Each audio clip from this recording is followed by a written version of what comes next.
The opportunities are prodigious, but so is the work that must be done to capitalize on them. U.S. suppliers do not have the same level of government support in overseas markets as foreign suppliers.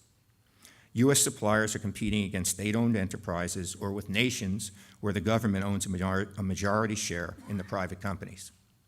By contrast, U.S. firms suffer from a fragmented government oversight and involvement program.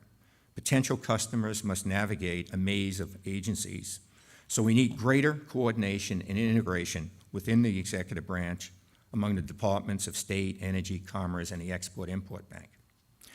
We must ensure that agreements for nuclear cooperation do not include unnecessarily restrictive unilateral requirements.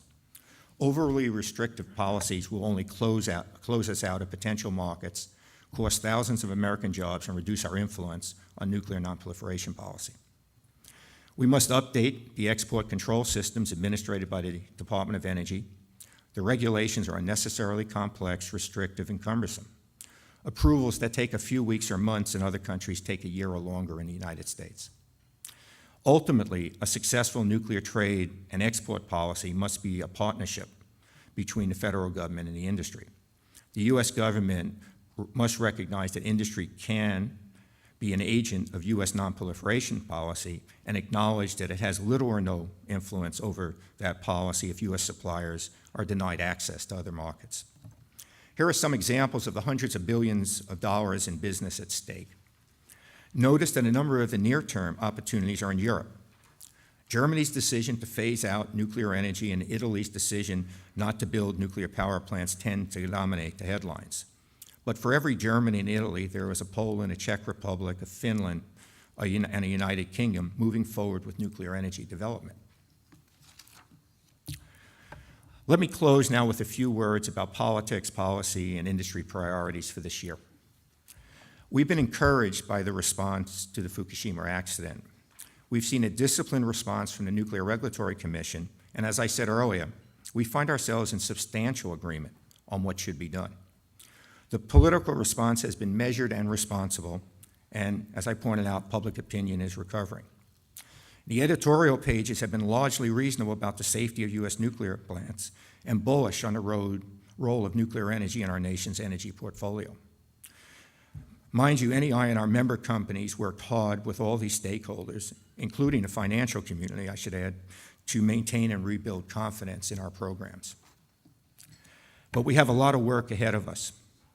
Nuclear energy enjoys strong bipartisan support in both houses of Congress and within the Obama administration. Support is one thing, however, willingness and ability to act is quite another. The Used Fuel Management Program is a chronic source of frustration. The Obama administration's decision to terminate the Yucca Mountain project, disband the Energy Department's program, and attempt to terminate the NRC licensing proceeding for the project was wholly inconsistent with both due process and, we believe, sound science. There was no scientific basis to terminate the project, and we are parties to several lawsuits, now making their way through the courts, challenging DOE's attempt to stay the Yucca Mountain licensing proceeding, and with the National Association of Regulatory Utility Commissioners seeking suspension of the Nuclear Waste Fund's fee. We see no reason why we should continue to send the federal government $750 million a year for a program that does not exist. The Loan Guarantee Program created by the 2005 Energy Policy Act had great promise, which has not yet materialized. Loan guarantees are a tremendously efficient way to mobilize private capital. Properly administered and priced, the program could leverage tens of billions of dollars of private investment and produce hundreds of millions of dollars in fees to the federal government. The Office of Management and Budget has taken every opportunity, in our opinion, to hamstring this program, insisting on modeling assumptions that produced absurdly high and inflated fees. We remain hopeful that the co-owners of the Vogtle project, which have a conditional commitment for an $8.3 billion guarantee, will be able to close soon on a final agreement with reasonable terms. By contrast, however, the states are another story.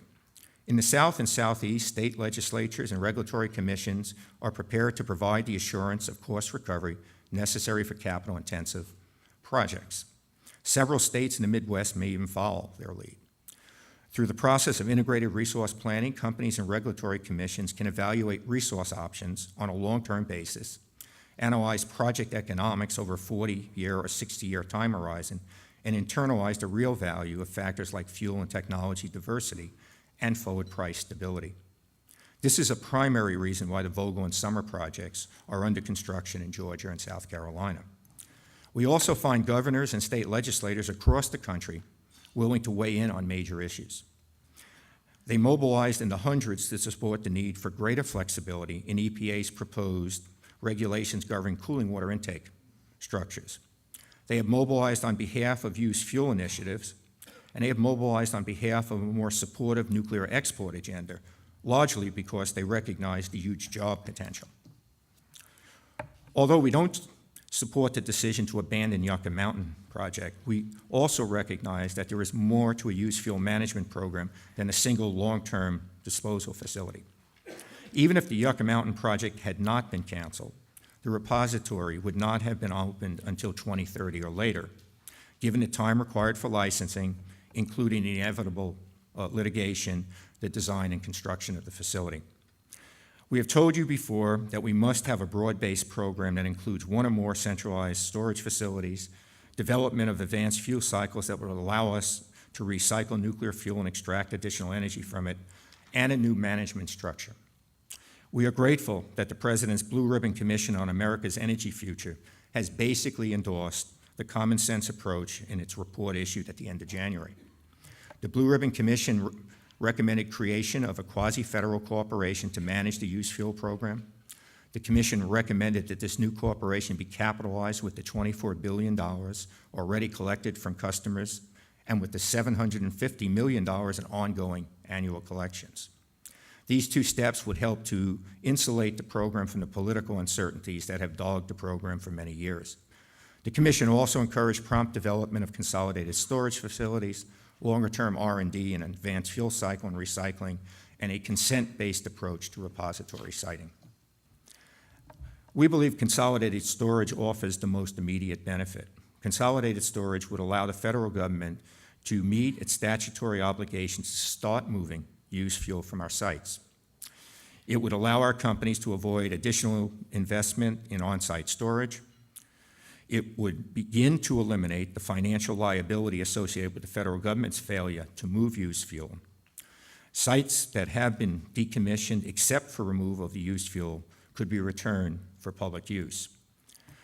Technical feasibility and the licensing process for these types of facilities is already proven and is relatively straightforward.